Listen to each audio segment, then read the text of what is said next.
जय श्री कृष्णा। राधे राधे। कार्तिक महीने का 19वां अध्याय। राजा पृथु ने पूछा, है देव ऋषि, अब आप यह कहिए कि भगवान विष्णु ने वहां जाकर क्या किया तथा जलंधर की स्त्री का पतिव्रत कैसे भ्रष्ट हुआ।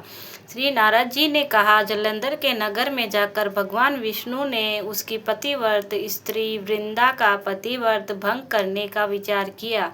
वह उसके नगर में एक उद्यान में जाकर ठहर गए और रात में उसे स्वप्न दिया कि वह उनकी माया और अद्भुत कार्य पद्धति थी और उनकी माया द्वारा जलंधर की स्त्री पतिव्रत वृंदा ने रात में यह स्वप्न देखा कि उसका पति नग्न होकर सिर पर तेल लगाए हुए महर्षि पर चढ़ा है। वह काले रंग के फूलों की माला पहने हुए तथा उसके चारों ओर हिंसक जीव है।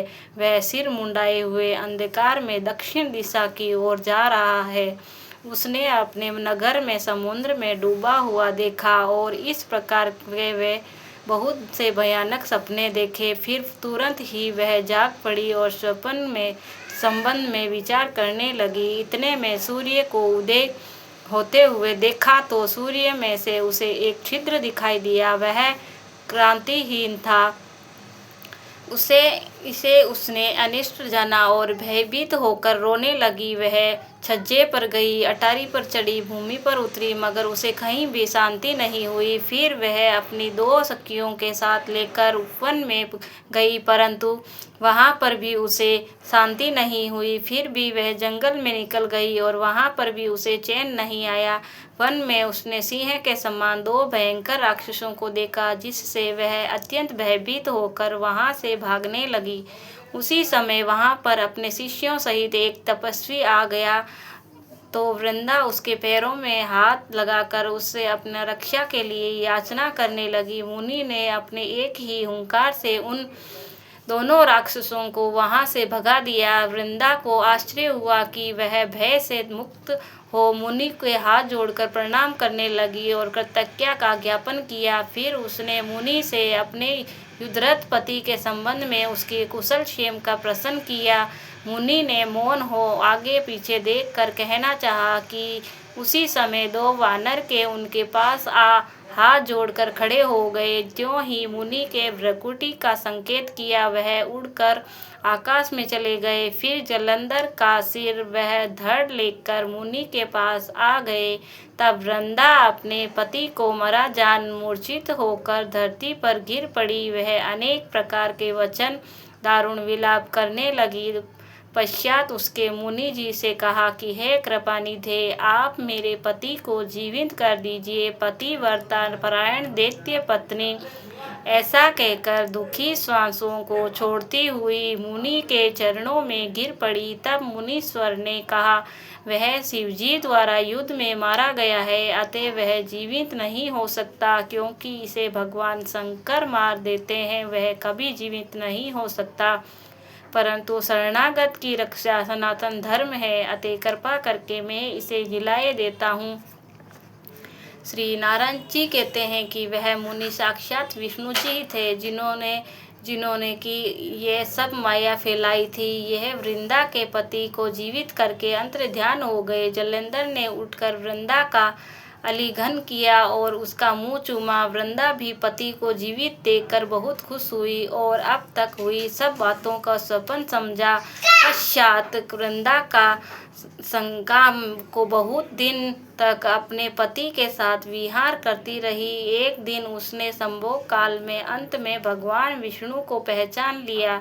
तब वे उन्हें ताड़ित करती हुई बोली, है पर स्त्री से घमंड करने वाले विष्णु, तुम्हारे शील को धिक्कार है। मैंने जान लिया कि वह मायावती तपस्वी तुम ही थे। हे राजन, ऐसा कह परम क्रुद्ध हो पतिव्रता ने अपने तेज को प्रकट करते हुए श्राप दिया, जो तूने अपनी माया से 2 राक्षस मुझको दिखाए थे, वही दोनों राक्षस किसी समय तुम्हारी भी स्त्री को हरण करके उसके विरह में दुखी होकर तुम वानरों की सहायता से वन में भ्रमण करोगे, और यह वह सर्वेश्वर जो इस समय तुम्हारे शिष्य बना हुआ है, वह वहाँ पर तुम्हारा साथी रहेगा। ऐसा कहकर पतिव्रता वृंदा भगवान विष्णु के लाख मना करने पर भी अग्नि में प्रवेश कर गई और ब्रह्मा आदि देवता आकाश से उसका प्रवेश देखते रहे। वृंदा के शरीर का तेज श्री पार्वती जी के शरीर में चला गया और आकाश में जय जयकार होने लगी। पतिव्रत धर्म में प्रभाव से वृंदा की मुक्ति प्राप्त की। बोलो कार्तिक माता की जय हो। कार्तिक स्नान की कहानी। एक सेठ सेठानी थे। सेठानी कार्तिक महीना नहाती और व्रत उपवास भी करती और अपनी बहुओं को झूठा बासी बली सली रोटी देती। तो बहू भी दुखी थी। दीपक भी बोलता, मैं भी दुखी हूँ, नई बत्ती से दियो नहीं लगाते हैं। लक्ष्मी बोली, मैं भी दुखी हूँ क्योंकि मेरे को भी जमीन में काटते हैं, तभी बहुओं को गहना पहनने नहीं देते। अन्न भी बोलते हैं कि मैं भी दुखी हूँ, मेरी भी कद्र नहीं है, पैरों में आता हूँ। चारों ओर एक साथ बात कर रहे थे तो सेठ जी सुन लेते हैं और सोचते हैं कि अगर ये चारों चले गए तो फिर हमारा क्या होगा। सुबह जल्दी उठकर सेठ जी घर का कचरा निकाला और अन्न को अलग निकाला। खाडो खोद के गहना सब पहनने के लिए दिया और बोल के अब आज से कोई भी ठंडी बासी बली सली रोटी किसी को मत देना। उपवास व्रत करे तो थाली में गरम वे साथ ही मिठाइयाँ लेना। शाम को दिया में नई बत्ती से ही दिया करना। अब रात को चारों बातें करने लगे कि शायद हमारी बात सेठ जी ने सुन ली थी। अगर सेठ जी हमारे को ऐसे रखेंगे तो हम यहाँ से कहीं नहीं जाएंगे। हे कार्तिक राय दामोदर जी महाराज, सेठ जी को संपत्ति रखी वैसे सबकी रखना। घटती हो तो पूरी करना, पूरी हो तो परवान चढ़ाना। बोलो कार्तिक राय दामोदर जी की जय हो।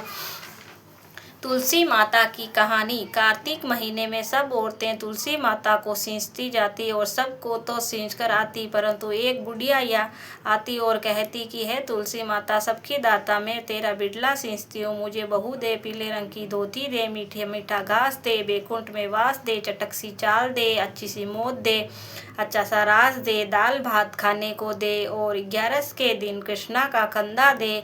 तब तुलसी जी बात ये सुनकर सूखने लगी तो वो भगवान ने पूछा कि हे तुलसी, तुम क्यों सूख रही हो। तुलसी माता ने कहा, मेरे मन की मत पूछो। तो भगवान ने कहा कि अगर मैं ये बात नहीं पूछूंगा तो कौन पूछेगा। तो तुलसी माता ने कहा, एक बुढ़िया रोज आती है और यही बात कह जाती है, परंतु सब बात तो पूरी कर दूंगा, पर कृष्णा का कंधा कहाँ से दूंगा। तो भगवान कहते हैं कि मैं अपने आप कंधा दे आऊँगा, तू बुढ़िया माही को कह दियो।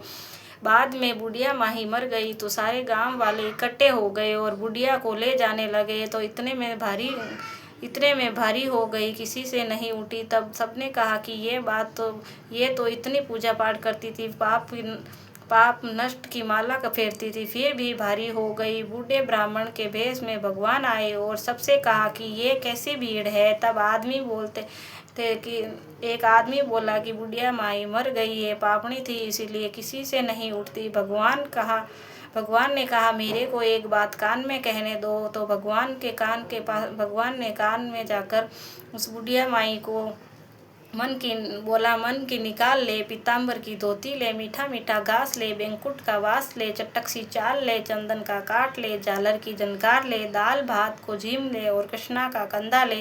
फिर ये बात सुनकर माई हल्की हो गई। भगवान जी अपने कंधे पर ले गए, उसे मुक्ति मिल गई और तुलसी माता की मुक्ति मिली। वैसे तुलसी माता जैसे उसको मुक्ति, वैसे हमारे को भी मुक्ति देना। जैसे भगवान ने उसे कंधा दिया वैसे हमें भी कंधा देना। बोलो तुलसी माता की जय हो। गणेश भगवान की कहानी। विनायक जी की कहानी। एक अंधी बुढ़िया माई, बेटा वे बहू थे। वे लोग बहुत गरीब थे। बुढ़िया माई रोज गणेश जी की पूजा करती थी। एक दिन गणेश जी उससे प्रसन्न हुए और बोले, मुझसे कुछ मांग। तब माई बोली, मुझे कुछ मांगना नहीं आता है। तब गणेश जी बोले कि तेरे बेटे से पूछ ले। तो अपने बेटे से पूछे। तब बेटा बोला कि माँ धन मांग ले। बहू से पूछा तो कहा कि पोता मांग ले। तब माई ने सोचा ये दोनों तो अपने मतलब की बात मांगने को कह रहे हैं, सो उसने पड़ोसन से पूछा। पड़ोसन बोली कि अरे तू क्यों धन मांगे, क्यों पोता मांगे, कुछ अपने लिए भी मांग, अपने लिए दीदा घोड़ा मांग, आंख घुटने मांग ले। तब घर आकर माई ने सोचा ऐसी चीज मांगनी चाहिए जो बेटे और बहू राजी हो जाए, अपना मतलब भी हो जाए। दूसरे दिन गणेश जी आए और कहने लगे कि माई कुछ मांग। तब बुढ़िया माई बोली, दीदा घोड़ा देओ, सोने की कटोरी में पोते को दूध पीता देखूं, अमर सुहाग अमर देवो, निरोगी काया देवो। सब तब भगवान गणेश जी बोले, माई तूने तो मुझे ठग लिया, सब कुछ तो मांग लिया और कहती है मुझे मांगना नहीं आता। पर ठीक है, सब ऐसा ही होगा। अंतर ध्यान हो गए, बुढ़िया माई को वैसा ही सब कुछ हो गया। गणेश जी महाराज जैसा माई को दिया वैसे सबको देना। बोलो विनायक जी महाराज की जय।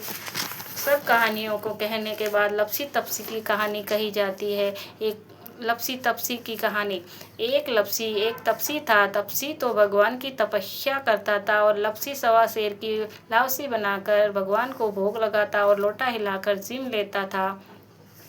एक दिन दोनों लड़ने लगे। तपसी बोला कि मैं बड़ा हूँ और तब लपसी बोला कि मैं बड़ा हूँ। इतने में नारद जी आए और पूछा कि तुम दोनों क्यों लड़ रहे हो।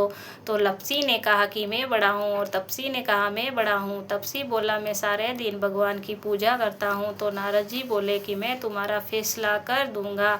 दूसरे दिन तपसी नहाकर आने लगा तो नारद जी ने 1.25 करोड़ की अंगूठी उसके आगे फेंक दी। उसने आँख खोल कर देखा तो 1.25 करोड़ की अंगूठी पड़ी है। तब तपसी ने यह अंगूठी उठाकर गोद के नीचे दबा ली और तपस्या करने लगा। लपसी सुबह उठकर नहाकर 1.25 शेर की लापसी बनाकर भगवान को भोग लगाकर लोटा हिलाकर जिमने लगा।